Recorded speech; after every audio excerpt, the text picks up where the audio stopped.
جتنی فکر شہروں میں کرنا ہے اس سے کہیں زیادہ ان علاقوں کے اندر کرنے کی ضرورت ہے۔ اصل چیز یہ نہیں ہے کہ بھئی آپ کبھی کبھار ان کو متوجہ کرا رہے ہیں۔ دین کی تربیت کا جو معاملہ ہے وہ روزانہ توجہ کا ہے۔ روزانہ توجہ ہوگی تو تعلیم بھی ہوگی اور تربیت بھی ہوگی۔ روزانہ توجہ نہیں ہوگی تو تعلیم بھی باقی رہ جائے گی اور تربیت اس سے بھی محرومی رہ جائے گی۔ خاص طور سے کب؟ جبکہ اسکول، کالجز اور ہمارے محلوں، ہمارے سماج کا جو ماحول ہے، ماں باپ کے ساتھ بچے کم وقت گزارتے ہیں، ان مقامات پر اپنا وقت زیادہ گزارتے ہیں، چاہے وہ لڑکا ہو چاہے وہ لڑکی ہو، چاہے وہ چھوٹا بچہ ہو چاہے چھوٹی بچی ہو۔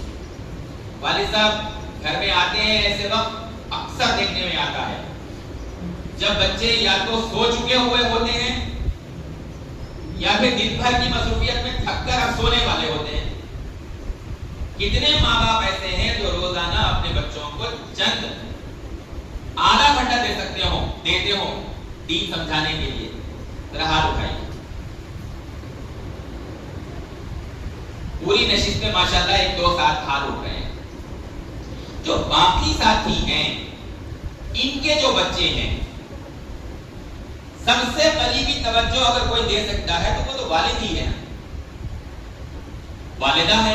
پھر والدہ کے اندر وہ اہلیت ہو، وہ استعداد ہو، وہ صلاحیت ہو کہ وہ اپنے بچے کو اللہ کا نام سکھا سکے، نبی صلی اللہ علیہ وسلم کی سنت سکھا سکے، آخرت کی فکر بچے کے اندر پیدا کر سکے، فرض کا احساس پیدا کر سکے، حرام کی برائی سکھا سکے، ایمان اور عقیدے کی مضبوطی سکھا سکے۔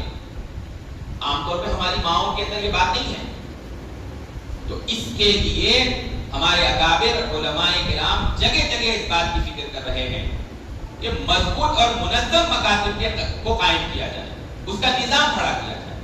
مکتب تو ماشاءاللہ آج بھی مثال کے طور پہ آپ کے شہر بھوپال بلی کے اندر قائم ہے، لیکن بہت سے مقامات ایسے ہیں جہاں پر مسلمانوں کے بچے موجود ہیں اور ان کو فرض دین کا علم دینے کی ضرورت ہے، ان کو دینی تربیت دینے کی ضرورت ہے۔